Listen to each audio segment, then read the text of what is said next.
The hegemony of United Systems had perfected the art of humiliation, with the same meticulous attention they applied to planetary extermination. Their grand assembly hall, carved from a single asteroid and polished to mirror perfection, served as both courtroom and theater, though the distinction had become academic since they controlled both the script and the audience.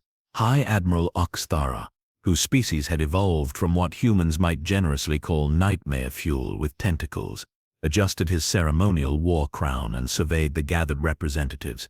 Each alien dignitary represented a conquered world, their attendance mandatory, their enthusiasm negotiable. The irony that they were forced to celebrate their own subjugation was not lost on anyone present, which made it all the more delicious for the hegemony. Today's entertainment featured humanity's latest tactical disaster, recorded in glorious high definition from 17 different angles. The hegemony's propaganda division took pride in their cinematography. After all, if you're going to crush someone's spirit, you might as well do it with proper lighting and sound design. Esteemed vassals and valued subjects, Oxthara began, his translator rendering his chittering into appropriately condescending standard Galactic. Today we witness yet another demonstration of why the hegemony's expansion remains inevitable. The massive holographic display flickered to life, showing the familiar starfield of the Tau sector. Several alien dignitaries shifted uncomfortably in their specialized seating arrangements, a thoughtful accommodation since most species had wildly different ideas about furniture and spine orientation. The hegemony was nothing if not inclusive in their oppression. The recording began with a fleet of human vessels, their designs as pragmatic and unimaginative as their creators. Boxy, utilitarian ships that looked like someone had asked an engineer to design a spacefaring warehouse and forgotten to mention us. They faced a hegemony armada that gleamed with the kind of elegant lethality that spoke of species who had been perfecting the art of war for millennia. Observe, Oxthara narrated with the practiced timing of someone who had delivered this speech far too many times. The humans' formation, textbook defensive positioning, admirably orthodox, tragically ineffective. The battle unfolded with predictable brutality. Hegemony plasma cannons carved through human shields like cosmic calligraphy, each strike precisely calculated for maximum psychological impact. The human vessels, outgunned and outmaneuvered, began their retreat with what could charitably be described as enthusiasm. Note the coordination of their withdrawal, chortled General Vexeni, whose crystalline form resonated with harmonics of barely contained glee. Such discipline in almost artistic in its completeness. The assembled delegates watched their screens with the kind of fascination typically reserved for traffic accidents and political scandals. The human fleet scattered like startled fish, their formation dissolving into what appeared to be barely controlled panic. Ships peeled away from the battle line, their engines burning bright blue as they fled deeper into the void. Commander Haelith, representing the recently conquered Nexus colonies, leaned forward with interest. Her amphibious species had held out for 3 years before surrendering, a respectable showing that had earned them slightly better treatment than most. The humans lasted longer than expected, she observed, her gills fluttering with what might have been admiration or indigestion. 47 minutes, Oxthara confirmed, consulting his tactical display with theatrical precision. A new record for initial contact with a primitive species, though I suspect their famous stubbornness is simply a cultural inability to recognize superior firepower when they see it. Laughter rippled through the assembly, some genuine, some obligatory, all carefully modulated to avoid seeming either insufficiently appreciative or suspiciously enthusiastic. The politics of enforced merriment was surprisingly complex. On the display, the last human vessel disappeared into hyperspace, leaving behind nothing but debris and the kind of tactical aftermath that made for excellent propaganda material. The hegemony ships prowled the battlefield like predators, their sensors cataloging the wreckage with methodical thoroughness, and thus concludes humanity's first and final attempt at resistance, Oxthara announced, gesturing grandly at the frozen hologram. Their fleet scattered, their resolve broken, their tactical doctrine exposed as the amateur hour we suspected it to be. More polite applause echoed through the chamber, accompanied by the satisfied clicking and humming sounds that passed for approval among the various species present. It was, by all accounts, another successful demonstration of hegemony superiority and another nail in humanity's collective coffin. In the back corner of the assembly hall, unnoticed among the crowd of defeated alien dignitaries, A human woman sat quietly in her designated prisoner's chair. She had been silent for 3 months since her capture, speaking only when directly questioned and offering nothing but the most basic compliance with hegemony protocol. But as the recording ended and the assembled delegates began their rehearsed discussions about human weakness and inevitable surrender, she cleared her throat. The sound was soft, almost conversational, but it cut through the chamber's noise like a blade through silk. Every eye, optical sensor and sensory appendage turned toward her with the kind of attention usually reserved for natural disasters or tax audits. For the first time in months, the human prisoner smiled. "Excuse me," the human said, her voice carrying the kind of polite authority typically associated with librarians and customer service representatives. "But would you like to hear our version?" The silence that followed was the sort usually reserved for moments when someone accidentally insults a deity or asks for directions in a black hole. Every delegate in the assembly hall froze in whatever passed for their species equivalent of shocked attention. Even the automated environmental systems seemed to pause, as if the ventilation itself was holding its breath. High Admiral Oxthara's tentacles performed what could generously be described as a double take, though the mechanics involved several more dimensions than human anatomy typically accommodated. His ceremonial war crown tilted at an angle that suggested either confusion or impending mechanical failure.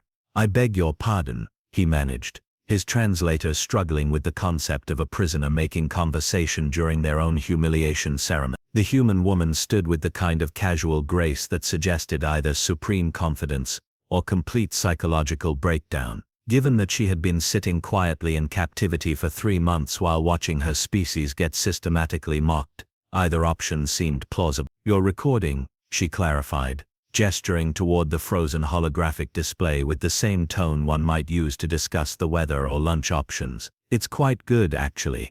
Excellent cinematography. The lighting on our engine flares was particularly artistic. But it's only one perspective, isn't it?"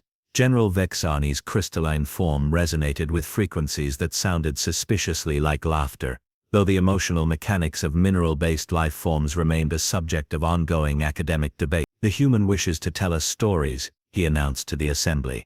"How quaint. Shall we hear tales of their glorious defeat? Perhaps they have poetry about the experience." The woman tilted her head slightly, studying Vexani with the sort of expression typically reserved for interesting museum exhibits or unusually complex mathematical equations. "Actually, yes, we do have quite a bit of poetry about the experience, though I suspect you'd find our tactical analysis more illuminating."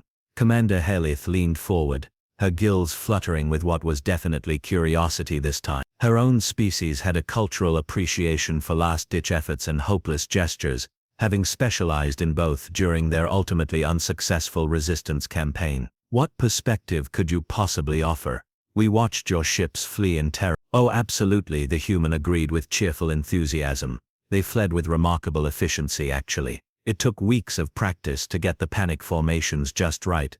Very convincing work, if I do say so myself." This statement produced the kind of confused silence typically associated with temporal paradoxes or philosophical discussions about the nature of breakfast. Several delegates exchanged the sort of glances that transcended species barriers and entered the universal realm of "did she just say what I think she said?" Oxthara's tentacles writhed in what his species considered deep thought, though the process looked more like someone trying to untangle particularly aggressive Christmas lights. "Practice," he repeated, his translator adding helpful inflections that suggested either bewilderment or indigestion. "Human military doctrine," the woman explained conversationally, as if discussing gardening techniques or recipe modifications, "has always emphasized the strategic value of appearing weaker than you actually are. We call it tactical deception, though our poets prefer creative truth management." The assembly hall's environmental systems finally resumed their normal operations, filling the silence with the soft hum of recycled air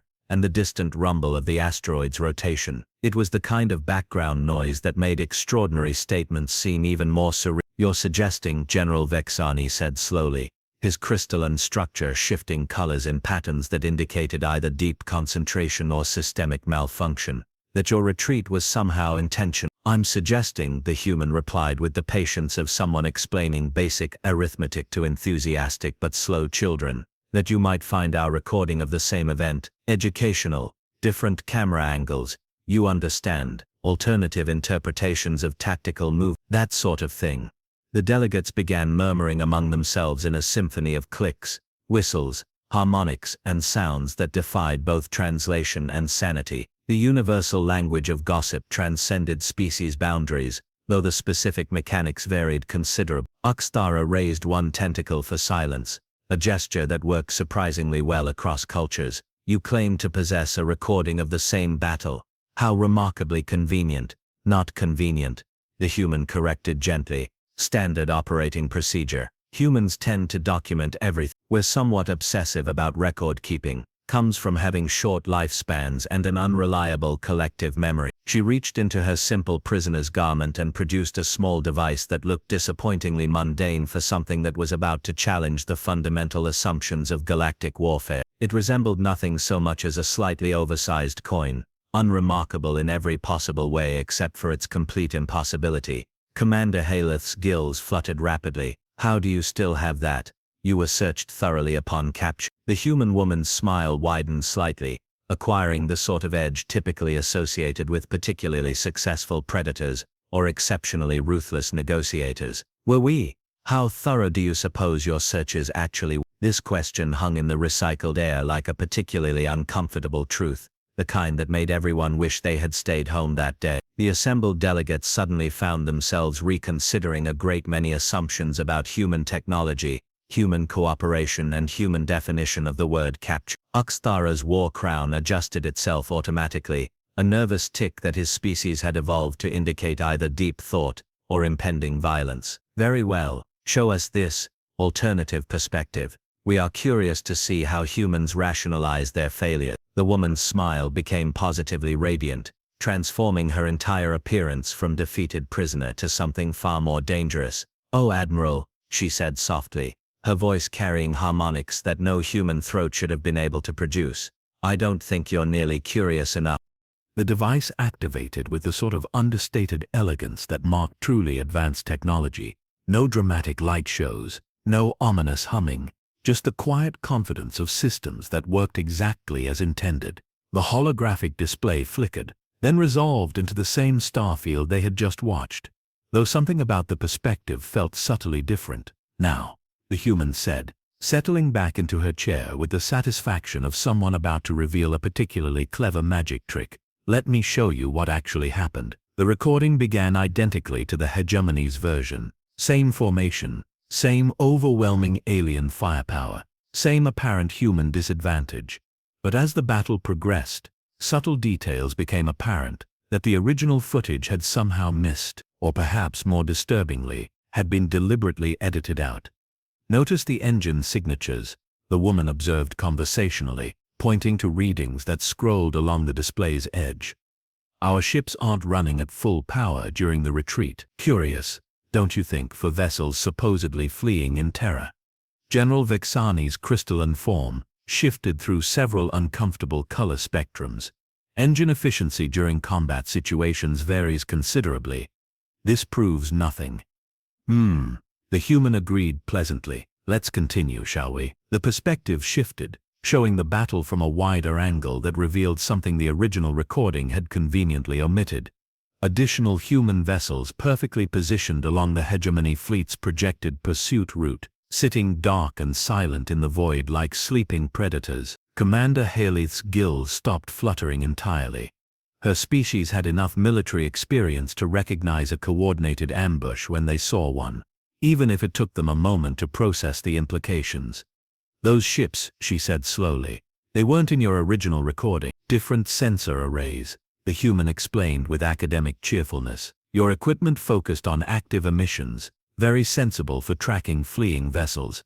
Ours included passive detection systems. We find it useful to know where everyone is, not just where they want to be seen." High Admiral Uxthara's tentacles performed complex geometric patterns that suggested either deep calculation or the early stages of a nervous breakdown. "You're claiming those vessels were there the entire time." "I'm not claiming anything," the woman replied with the precision of someone who had spent considerable time thinking about word choice. "I'm showing you what happened. The claiming, as you so elegantly put it, was entirely on your side." The recording continued, and the truth began to unfold like a tactical nightmare wrapped in documentary footage. The human retreat revealed itself as something far more sophisticated, a precisely choreographed dance designed to draw the hegemony fleet into an increasingly compromised position. Phase 1. The human narrated with professorial enthusiasm, establish apparent weakness and encourage pursuit. Humans have always excelled at appearing less threatening than we actually are. It served us well in everything from business negotiations to evolutionary survival. The fleeing human ships maintained perfect spacing despite their apparent panic, leading the hegemony forces deeper into what was becoming obviously pre-prepared killing ground. Debris fields that had seemed like natural obstacles were revealed to be carefully positioned to channel the alien pursuit into narrow corridors. Phase 2, the woman continued, tactical channeling.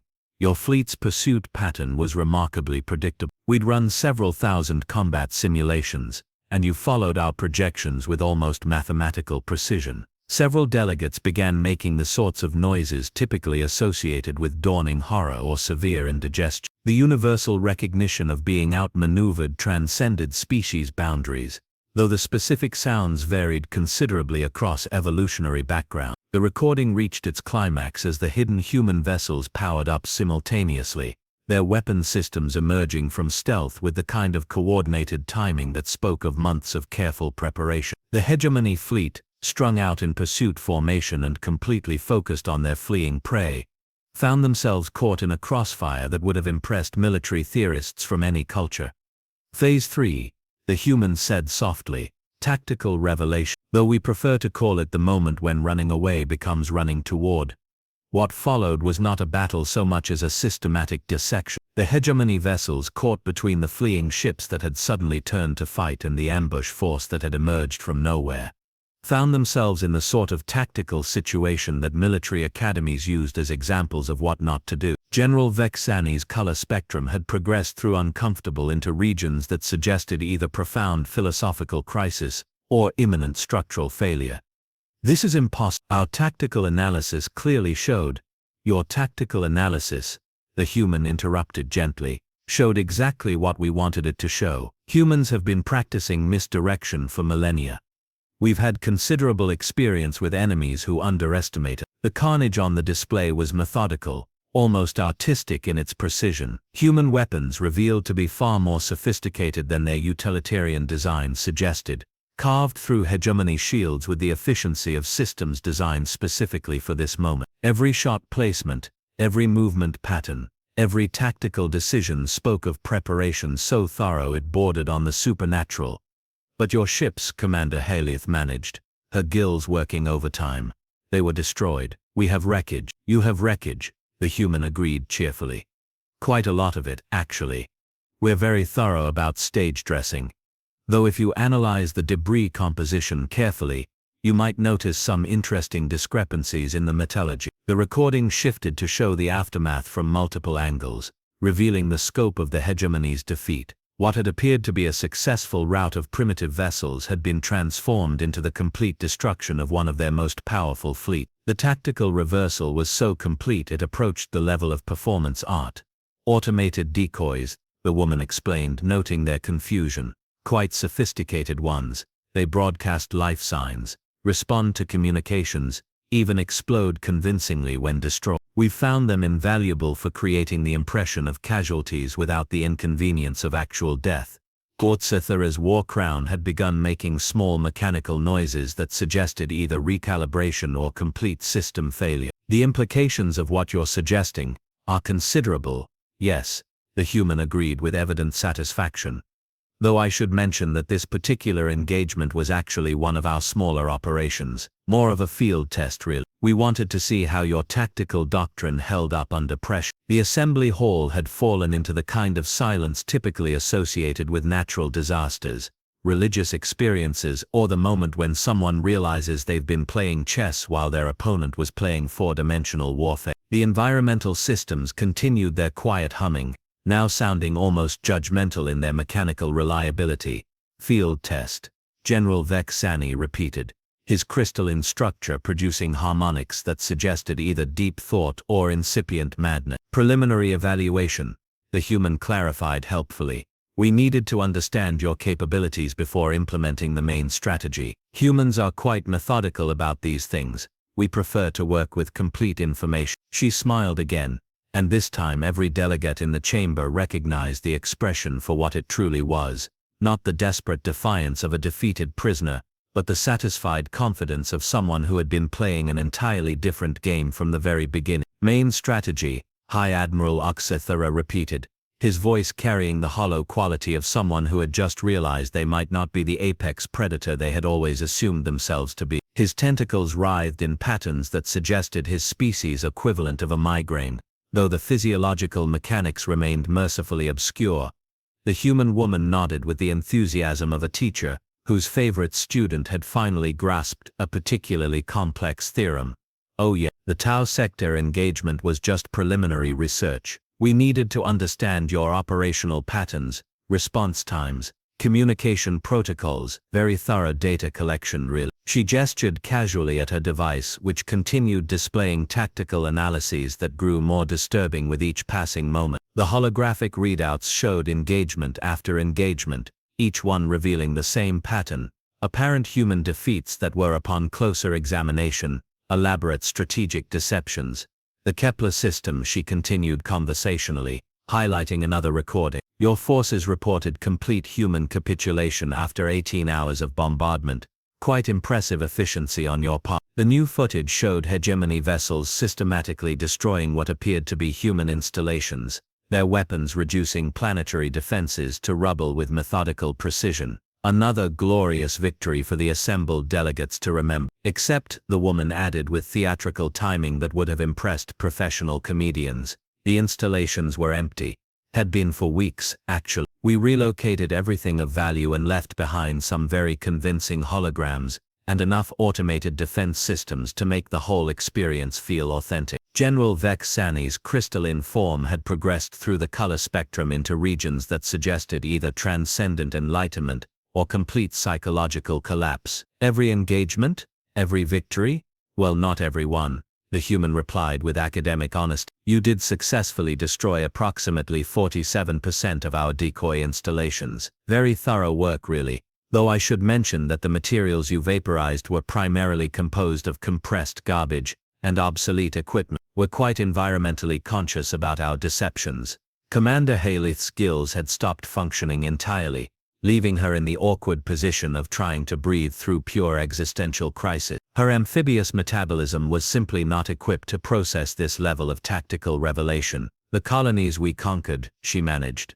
The populations we displaced, relocated voluntarily, the human confirmed cheerfully. Amazing what people will agree to when you explain the situation properly. Though we did have to promise some rather expensive resettlement packages. Humans take their civic duties seriously, even when those duties involve elaborate theatrical performances for hostile alien audiences. The implications began cascading through the assembly hall like a philosophical avalanche. Each delegate could feel their species' recent history being systematically rewritten from conquest narrative to cosmic joke, and the experience was proving remarkably traumatic across multiple evolutionary backgrounds. But the prisoners, Oxithara protested, his tentacles grasping for any remaining thread of his worldview. The intelligence we extracted, the strategic information.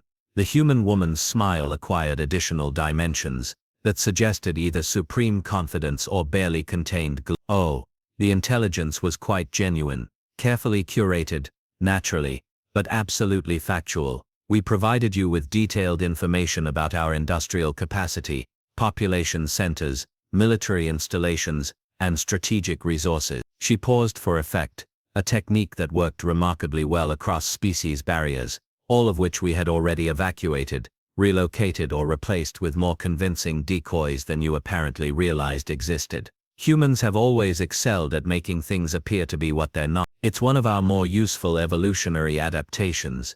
The recording shifted again, showing star charts that mapped the true scope of human operations. System after system revealed the same pattern, apparent hegemony control masking complete human infiltration. What had looked like a galactic empire was actually an elaborate shell game, with humanity controlling the movements from behind the scenes.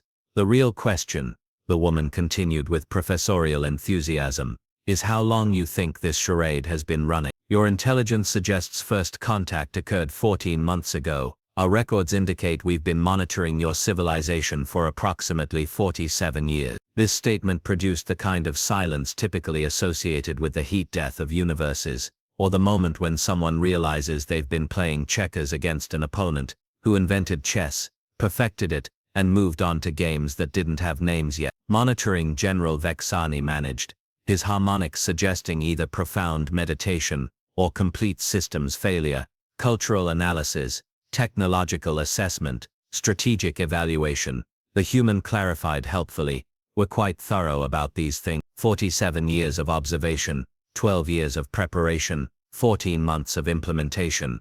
Very methodical timeline, really." She stood again, moving with casual grace that now seemed less like confidence and more like the natural ease of someone who had never actually been captured in the first place. The assembled delegates began to understand that they might have fundamentally misunderstood the nature of their prisoner, "which brings us to the present moment," she announced with evident satisfaction. "Your hegemony currently believes it controls approximately 68% of human-occupied systems. Our actual assessment suggests you control roughly 0% of anything that matters, though you've been doing an admirable job of maintaining the installations we wanted you to maintain." The holographic display shifted to show real-time tactical information that made every military officer in the chamber simultaneously experience the sort of revelation typically reserved for religious conversion or particularly severe head trauma. Human fleets, vast beyond anything the hegemony had imagined, were revealed to be positioned throughout their supposedly secure territory. Current operational status,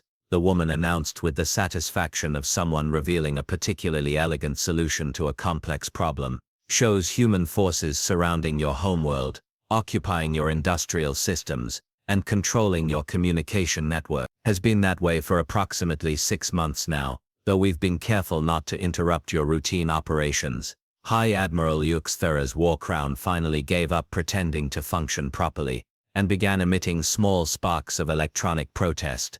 "Impossible. Our sensors would have detected." "Your sensors," the human interrupted gently, "have been showing you exactly what we programmed them to show you. Humans invented electronic warfare approximately 2 centuries before we developed faster-than-light travel. We've had considerable practice." The recording concluded with a final devastating revelation: real-time footage of the hegemony's capital world, surrounded by human vessels that had been invisible to their detection systems, but were now announcing their presence with the sort of coordination that suggested they had been planning this moment for a very long time. "And that," the woman said with evident satisfaction, "brings us to the current situation. Your hegemony has been broadcasting propaganda about human defeats, while humanity systematically dismantled your actual power structure. Rather ironic, really." She smiled again, and this time the expression carried implications that transcended species boundaries and entered the realm of universal truth. The recognition that perspective, properly managed, could transform reality itself. "Now then," she continued with the cheerful tone of someone offering refreshments at a social gathering, "would you like me to broadcast your surrender to the galaxy?